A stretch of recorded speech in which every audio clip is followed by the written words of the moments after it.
Yes, ladies and gentlemen, welcome to today's press conference. We have with us Mr. Bharat Arun, bowling coach of the Indian cricket team. And throughout the tour, we've followed a process. We shall stick to that process. Please put yourself on mute and turn your camera off. And whenever you are asked to ask a question, it is only then that you go ahead and give sufficient time. Do not jump in, please. And we shall you can use the chat option or raise your hand option, and we will come to you once I see your raised hand, or once you've shown interest in the chat option. Yes, we shall begin now.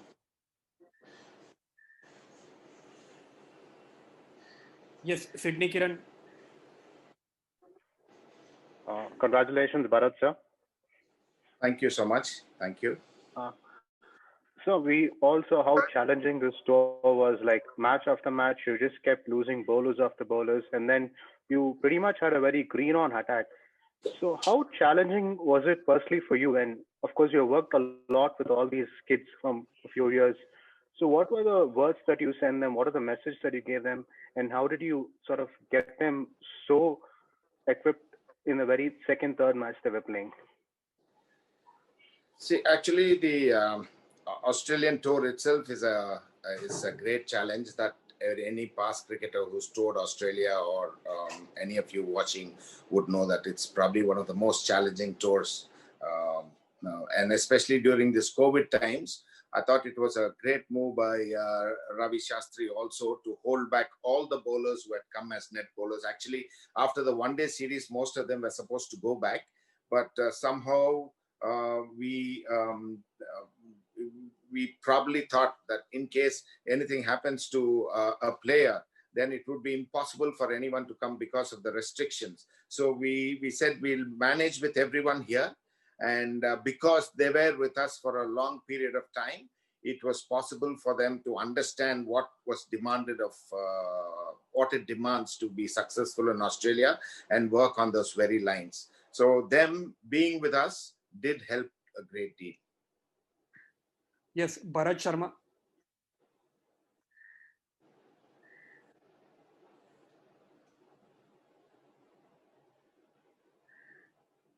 Yes, sir, Bharat Sharma has sent a question. I will read that out. India now has a good pool of fast bowlers. Do you think that Brisbane Test is an indicator that as and whenever we are in need, whenever Ishan Shami are not available, the transition phase will be smooth with new bowlers coming in like Siraj Saini and Shardul? See, it is not done right now. We had been planning this over the last 3 years. We said we need an excellent bench strength, because if you need India to be sustainingly doing well at international level, you need a pool of bowlers who would be rotated time and again so that they stay fresh. And for at any given point of time, any match, you would be fielding a fresh set of bowlers who are raring to go, and who are very good at the international scene. So now we are blessed with this great bench strength. So it's very, very heartening to know that these guys have come to the party. They've been given the opportunity. They have gone on and done an excellent job for the country. I think this tour would give them the necessary confidence to do well for the country at any given point of time.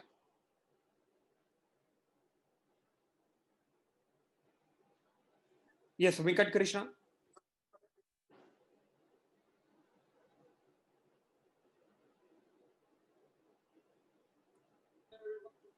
Hello, can you hear me? Yeah, I can hear. Sir, when do you think that a bowler who's coming into this team is ready? You tend to give some time before he's makes his debut. Saini was there in New Zealand, and there now here he made his debut. So when do you think that this particular bowler is ready to make his big step? See, I think anyone who plays for who's selected to play for the country is ready and good enough. But then the challenge would be at the highest level. Consistency is the key. I think all these boys like Saini or Shardul Thakur and Mohammad Siraj have been in and out of the Indian team in the last 2-3 years, and they perfectly understand what it demands to be successful here. And also the fact, when you analyze why has the Indian bowling been so successful, and if you look at the track record of what Nishant Sharma, Jasprit Bumrah, and Mohammad Shami and Umesh Yadav had done, if the bottom line would be consistency. They have been absolutely consistent, executing your skill with a lot of intent and with consistency. That is going to be the key to success. So these guys are there, been there with us. They're watching, they're learning, and then when given the opportunity, I thought they took it up with both hands, and then they just came to the party. Neeru Bhatia. Yes, can you hear me? Yeah, I can. Congratulations, sir. Once Thank again, you. just wanted to know, read about the fact that, persisting with five bowlers, despite the fact that you had a very depleting bench strength due to injury and etc. during the tour. Essentially, how was it managed, and knowing that you had limited resources because of the bowlers were getting injured and frontline bowlers were getting injured, still persisting with the five bowler theory, like how confident were you that this would be the key to kind of really taking on Australia successfully? See, we had formed this five bowler theory about 3 years ago, and on most occasions we play five bowlers abroad, because to bowl out a team in conditions abroad, it demands a lot out of just four bowlers. I think it's not impossible, but it's a huge task for us to do that. So in my opinion, and in the team's opinion, Virat Kohli and Ravi Shastri have been extremely firm by saying that we need to play these five bowlers for India to be successful abroad. Yes, sometimes you may lose matches, but to be honest, the guiding principles of this team is being fearless and being honest. So in pursuit of excellence, we are not scared, or we don't fear losing games. We will lose a few games, but then those games are going to be teaching us a lot of lessons. Sport is about failures, and how you bounce back from failures makes you a much better sportsman. And that's exactly the principle that we are going with. And even during the last test match, there were discussions about playing the extra batsman, but then we thought that would be a negative move. And all of us, the captain and the support staff, felt that the five bowler theory has worked for us, and let us back that principle. And also the fact that Washington Sundar, we knew that that the way he was batting in the nets and his past record things, that he's more than a capable bat, and also being a left-hander. Yes, we said, let's be positive and take the five bowler theory. Shashank Kishore. Mr. Arun, congrats. How did you as a coaching staff manage giving equal attention to all the bowlers at different stages during the tour? How much time and skill work did someone like a Washington Sundar get a chance to work on, especially given the fact that he was also drafted into the test squad in the build-up to the test series, even though he may have not featured in the first three tests? See, I think most of the net sessions, our planning of the net sessions have been outstanding. I think all the support staff, they given their bit, Vikram does the net planning, and then execution is done by all of us. So, for example, very pertinent to the question that you asked me, Washington Sundar, though he was part as a net bowler during the test matches, he used to bat every day for half an hour. The batting coach made sure that they all had enough practice. They were practicing all their skills. They worked on their fielding. They worked like any other player on the tour. So that is the biggest challenge. Yes, it needed us to spend those extra hours in the nets, but we needed to give each and every one the attention, because I think it's a collective energy that feeds the Indian team, and everybody should be treated equal. That was our main motto. And whoever, including even Tyagi, who was there as a net bowler, he was given equal importance. He was given a lot of attention. And so I think in the end, it paid off. All the attention and importance that every player had been given throughout the series, when we wanted them most, they stood up and said, we'll do the job for India. And, the rest is history. Yes, Kushan Sarkar, followed by Arun Vasu. Arun sir, my question to you is that, like, you have always spoken about creating a good bench strength over these years, and that had been an emphasis.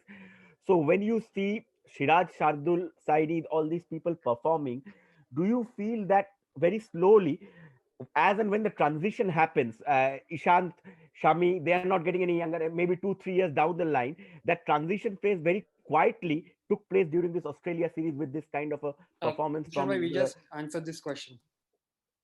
Okay, okay, okay, okay, Hello. yeah. Yes, sir. Yeah, Yeah, Molin. can I? Yes, yes, sir. Yeah, you want me to answer that now? If you can, yeah. Yeah, I think it's a very healthy trend. It's an embarrassment of riches. Now you cannot take away the credit from what these bowlers have done. Ishant, Shami, or Umesh Yadav have been magnificent for India, and they are still got a lot of cricket in them. But as I said earlier, for us to rotate bowlers and make sure that each one is absolutely fit and raring to go to be able to bowl 140, I think this tour has taken a lot out of these boys because of the spate of injuries that have happened. But now, in the future, when we have 7 fast bowlers willing to play for the country, especially the number of test matches that we're going to play, 4 against England now and 5 in England, that's a lot of test matches if we need to give in our best performance. So I think it'll be extremely handy, more than looking at how we are going to face them out. I think they have enough cricket. Their experience is outstanding, and they are still good enough to perform for India. So yes, these boys will also be there. And we spoke about the rotation policy. They'll all be rotated and make sure we put the best team on the park. Yes, Arani Basu. Yeah. So you spoke about rotating the bowlers. There has been talk, about you never know when the next test match Shardul will play or Natarajan will play. So what kind of talks do you have with them? And one more thing, so what do you have to say about the spin bowling resources since Kuldeep has not played a test match since Sydney 2019? What do you have to say about that? That's okay. Kuldeep, I think he's working hard enough. He's been excellent. I think horses for courses is the best thing. And when Kuldeep, mind you, when Kuldeep gets a chance to play, he will show what he can do, because I think he's bowling magnificently now. And in India, when we play these 4 test matches, that'll be his time. And also the spinners part of it, Jadeja and Ashwin have been magnificent. They are number 1 spinners in the number 1 and 2 spinners in the world. Plus Jadeja's rise as an all-rounder is a huge bonus for the country. The way he's batting, Jadeja is today the most complete all-rounder that we have, and that augurs exceptionally well for India. Washington Sundar, he in his first test match, he showed a lot of maturity. Every time Kuldeep Yadav has played for India, he's done exceptionally well. The only chance he got in the T20 game, he bowled a fantastic spell. So every player in this team knows that when his role comes, it'll be of great importance to the team and the team's perspective and the team's role, and they would give out their best to perform the role for the team. Bharat Sundaresan and Deepak Raghav next. Sir, just one thing that all of Australia and especially the former cricketers have been saying since the last day of the Gabba Test is like talk of fearlessness in this Indian team. So can you just define fearlessness in cricket and how you guys have gone about creating it as like in a team atmosphere, and why it's coming off in the middle? See, fearlessness, you fear when you have certain goals and you're only thinking of the outcome, okay? And if you do not have the process in place, then there is an element of fear. Or you do not want to lose games, okay, you want to play it safe. So we, as a team, that's exactly what Ravi Shastri and Virat Kohli have been insisting with this team. We don't mind losing. Even after the Adelaide test match, yes, we need to learn to get over it. But what Ravi Shastri said to the team is, I don't even mind us losing 4-0. But we have known for the brand of cricket that we play, that should never change. We should never get conservative, and we should always look to be more positive. That is the message that has gone to this team. So this team is, even had we lost in Australia, that's not going to deter the way we play again, with the way we play cricket. But again, that paid very rich dividends, because I think the last test match that they played is the testimony to what is the attitude of the boys. They were asked to go and express themselves and take it as it comes and see where we are at tea and then take a call.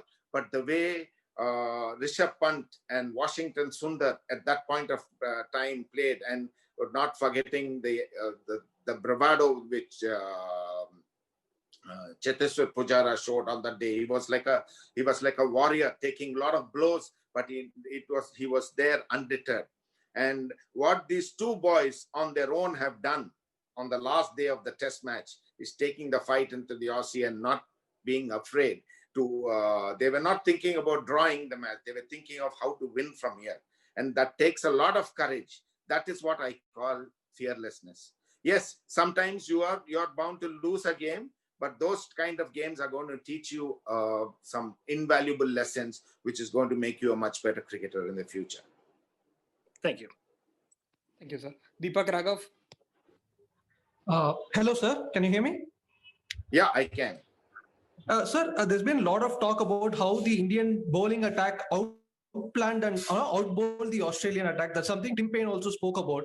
The idea of sticking to straight lines and strangling the batsman on the leg side. How did you come up with that idea, and was there a risk involved as well, in the sense that the margin of error could be sometimes a bit low? So can you just give us some insight on that? I think that's a very, very interesting question, because I think Ravi Shastri called me sometime in July, and when we were discussing the Australian tour, he said that we need to take the offside out of the Australians. So we had our own analysis, and then we felt that most of the runs that Steve Smith and Labuschagne got, and most of the Australians, they had got a lot of runs out of the cut, the pull, and on the offside. So we said now, even we took a cue out of the New Zealand attack when they bowled to Steve Smith. They had attacked more of his body line, and he had felt very, very uncomfortable at that point of time. So the plan, Ravi called me up and said, I want you to make a plan so that where you eliminate the offside for the Australians. So then we sat about and planned the whole thing. And therein lies, we said, we are going to attack more straighter lines and have onside field. So it is very difficult for batsmen to be consistently clearing the onside fields. And so that really worked for us. The thought process of it started sometime in July. And then when we had a discussion with the, first was Virat bought into the theory. We employed that same strategy in Adelaide. And then Ajinkya was magnificent from Melbourne onwards. And the bowlers responded beautifully to that. Thank you. We shall now take our last few questions. Indrajit Singh Gupta. So my question is that how did you insert the belief in the bowlers like Siraj, Saini, who has just played one match or two matches, that without Bumrah also we can take 20 wickets of the Australians? See, Siraj has got a knack of taking wickets. I think he's got over 150, 200 wickets. I'm not too thing, but then Siraj has been magnificent in Ranji Trophy. He's been outstanding with the India A teams. And if you look at Shardul Thakur, time and again, he's got more than 40 wickets for Mumbai. So Saini, though he had the pace, and Natarajan lent the left-handed version for us. It was a new angle for us. So all that we were talking about is, at this level, we need to be consistent. And it's not, they all have the ability to bowl well. They all have wickets under the belt. Test cricket is no different. But the only thing is, the margin of error in Test cricket is very, very, very small. And that is the thing which they need to eliminate. So every time they were in the nets, they had to decide what lines they were going to bowl. and they had to discuss those lines with me. And my job as a coach was to give them the right feedback and assess with them how far they are satisfied with what they have done on that particular day. So on every net session, if you're looking to improve on what you want to execute, and so match becomes just an extension of the net. Of course, the pressures are different, but under pressure, the way the players have reacted under pressure and how they have taken up a challenge, they have looked upon the challenge as an opportunity to excel. I think that is what makes champions. When there is a challenge thrown at you, you look at it as a great opportunity to excel and do a job for your team, and that is what these players have done, and that's what and that has contributed for us having done exceptionally well in Australia now. Anuj Mishra, followed by Khurram Habib. Sir, you talked about the pool of bowlers that India have built, and then you also mentioned how Sundar came as a all-rounder in the last test. When you were discussing the tricks and trips with the Shardul and Bumrah before the fourth test, did you have any idea that Shardul Thakur too can bat, or were you surprised to see him bat like that in the fourth test? We always knew that Shardul can bat because when he had batted in a few of the one-day games, he's come up with a cameo innings on many occasions. And somebody had asked me a question earlier: how do you keep these players in top condition? I can guarantee you, vouch for a fact that every session in the net, Shardul would bat. He would get at least half an hour to bat. And during test matches, Vikram, when we are bowling, Vikram Rathore would be working with all the reserves. He would make sure, and we had those slingers with us. They have done an exceptional job with our batting, and they would be tirelessly working the whole day during a test match, feeding these bowlers, balls to play with, and that has really helped this team a great deal. And we are, and to answer your question in particular, yes, we were aware that Shardul is capable of batting. Yes, the final two now, Khurram Habib and then Sanjeev Kumar. Sir, how do you look forward to the England series? I know, India will be playing at home. It should be much easier, but England probably provides a stiffer batting challenge. They have better batsmen. They seem to have better batsmen than Australia. So how do you, what are your plans going to be, for England? For us, every match is a huge challenge. We can't really say the England batting is better than Australian. Australia, we played them in their home conditions. I would like to quote what my colleague, the fielding coach Sridhar, said earlier in the interview. He said that it took us 2 days to forget the 36 all out. Yes, we were depressed, but then we had to put that behind us and work on the future, and we have to move on. Similarly, we have done an exceptional job in Australia. Yes, we have enjoyed the moment. Last 2 days have been really good. We have enjoyed, we have savored each and every part of our success. But again, we need to forget this also. We have to leave this behind us and look forward for the future of the England tour. And to be very specific, we would have our plans in place. There is time when we all get together. The quarantine, we have to quarantine for a week before the series, and that's when all the planning would be done. And we are quite aware that England is a very, very tough team, and we'll have to be at our best to beat them, and we are quite prepared for that. Sanjeev Kumar. Thank you. Hello, Bharat. This is Sanjeev from Bharat Times. Congratulations on this great victory. My question is that they say that in cricket you need to have partnership to win the games, and tell us something about your partnership with Ravi, because both of you know each other since your junior days, and as you said that this plan for this series started way back in July. So how it works well for the team, because you have very good understanding. Yeah, I think as a head coach, Ravi has been outstanding. He gives you the freedom to work. And any of the support staff in this team would tell you that he gives you a lot of freedom to do your work, which means you can express yourself, you can be yourself without trying to be something which you are not. I think that's a very, very important quality for everyone to bring to the table. You have common goals for the team, but how can I contribute to this goal, and what can I bring to the table to be able to be successful in that goal, because the goal is common. And he's fantastic with all the support staff. And the fact that we know each other well, it is good. We discuss, we have our arguments, we have our showdowns. It's not always, like friendship. Yes, we have our showdowns. We totally disagree on things. But again, at the end of the day, when we decide on something, we stick to it, and we make sure that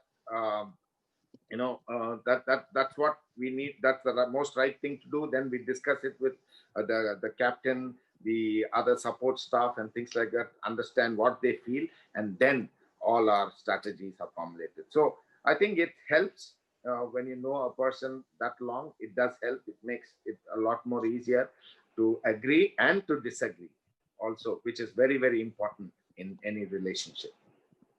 Thank you very much. Thank you, everyone. Thank you, Arun sir. Thank you. Thank you very much.